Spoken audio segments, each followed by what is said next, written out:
क्या कहना, पानी का परावैद्युत स्थिरांक होता है। अब बता दो dielectric constant of water is, पानी का परावैद्युत स्थिरांक हमारा क्या होता है, तो वो हमारा 80 होता है। इसीलिए करेक्ट आंसर जो है वो हो जाएगा ऑप्शन नंबर ए। सभी बच्चे याद रखिएगा, पानी का परावैद्युत स्थिरांक 80 होता है और यह क्वेश्चन कई बार आपके बोर्ड एग्जाम में आ चुका है। चलिए अगले प्रश्न की ओर बढ़ते हैं। दूसरा नंबर सवाल देखिए क्या कह रहा है, आवेश का विमा होता है। बता दो, बहुत ही इंपॉर्टेंट क्वेश्चन है, आज के क्लास का सबसे इंपॉर्टेंट जो क्वेश्चन है वो है आवेश का विमा क्या होता है। तो the dimension of charge is, आप लोगों ने एक फॉर्मूला पढ़ा है कि सर धारा आई बराबर जो होता है वो क्यू बटा में टी होता है, क्यू बटा में टी होता है। क्यू हमारा क्या है, तो चार्ज, हमको चार्ज निकालना है तो क्यू बराबर आप लिख सकते हो आई टी। आई हमारा धारा है, धारा को हम लोग एम्पियर में लिखते हैं तो हम लोग ए और टी लिख सकते हैं। कौन सा ऑप्शन में दिया गया है, तो option number A is the correct answer.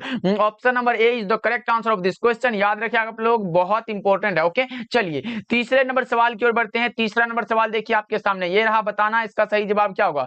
संबंध Q बराबर एन ई में निम्नलिखित में कौन सा है जो n का मान संभव नहीं है। ये n क्या है, तो एक नंबर है, ये Q क्या है, तो चार्ज है, और E क्या है, तो इलेक्ट्रॉन का चार्ज है। तो सभी मैं बता चुका हूं। ये n क्या होता है, तो 1 2 3 ऐसे लिख सकते हो, 1 हुआ, 2 हुआ, 3 हुआ। ये कभी भी पॉइंट में नहीं होता, इसलिए कह सकते हो हमारा जो राइट आंसर वो हो जाएगा 4.2, जो कि n का मान संभव नहीं है। इलेक्ट्रॉन का चार्ज जो होता है वो होता है 1.6 into 10 to the power -19 coulomb के बराबर होता है। इसको भी आप लोग बच्चा पार्टी याद रखिएगा, ये भी बहुत इंपॉर्टेंट है। अगर आपसे पूछ देखिए इलेक्ट्रॉन का चार्ज कितना होता है, तो 1.6 into 10 to the power -19 coulomb के बराबर होता है। और ये नंबर जो होता है वो होता है 1 2 3 4 5 6 अनंत तक हो सकता है, लेकिन कभी भी ये पॉइंट में नहीं हो सकता, ये कभी भी डेर नहीं हो सकता है, अढ़ाई नहीं हो सकता है। इसलिए correct answer option number C हो जाएगा। चलिए अगले प्रश्न की ओर बढ़ते हैं। अगला प्रश्न देखिए, चौथा नंबर सवाल क्या कर रहा है, विद्युत विभव है, क्या है बता दो। आप लोग सभी बच्चे बताएंगे विद्युत विभव क्या होता है। फोर्थ का राइट आंसर सभी बच्चे बता दो।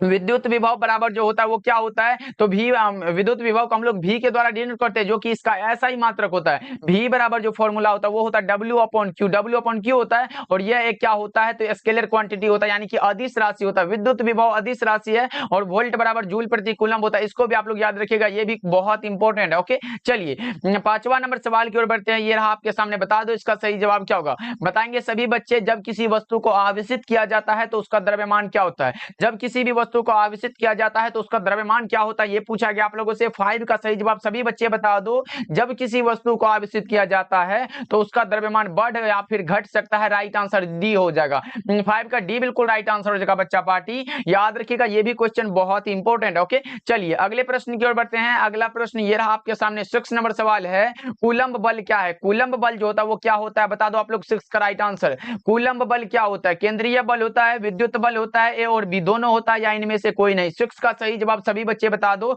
तो कूलम्ब बल जो हमारा होता है वो केंद्रीय बल भी होता है और विद्युत बल भी होता है। इसलिए आप कह सकते हो central force and electrical force दोनों होता है। Correct answer option number C हो जाएगा, ए और बी दोनों हो जाएगा। ऑप्शन नंबर सी बिल्कुल राइट आंसर हो जाएगा बच्चा पार्टी, याद रखिएगा आप लोग। चलिए 7 नंबर सवाल को देखिए आपके सामने, ये रहा, बता दो इसका सही जवाब क्या होगा। और यह क्वेश्चन सभी बच्चे का सही होना चाहिए। साबुन के एक बुलबुले को जब आवेशित किया जाता है तो उसकी त्रिज्या क्या होती है। बता दो आप लोग, साबुन के एक बुलबुले को जब आवेशित किया जाता है तो उसकी त्रिज्या क्या होती है। 7 का राइट आंसर सभी बच्चे फटाफट से चैट सेक्शन में बता दो। जब साबुन के एक बुलबुले को आवेशित किया जाता है तो उसकी त्रिज्या क्या होती है। 7 का राइट आंसर बता दो, तो वो क्या होता है, सीधे रूप से बढ़ जाता है। Option number A right answer हो जाएगा 7 का। 8 नंबर सवाल देखिए आपके सामने, ये रहा। 8 नंबर सवाल का जवाब बता दो क्या होगा। किसी विद्युतीय क्षेत्र में चालक को रखने पर, क्या किसी विद्युतीय क्षेत्र में चालक को रखने पर उसके अंदर विद्युतीय क्षेत्र क्या होता है। बता दो आप लोग। 8 का राइट आंसर सभी बच्चे बताएंगे।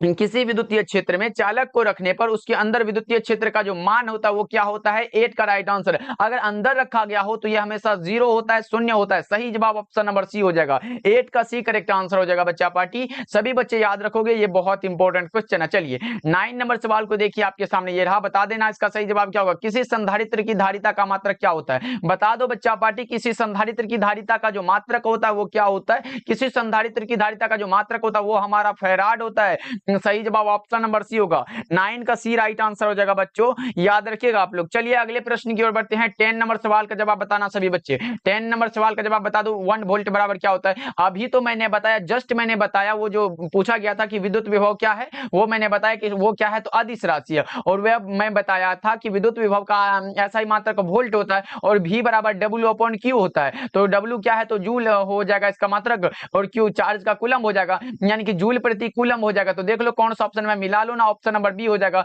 1 वोल्ट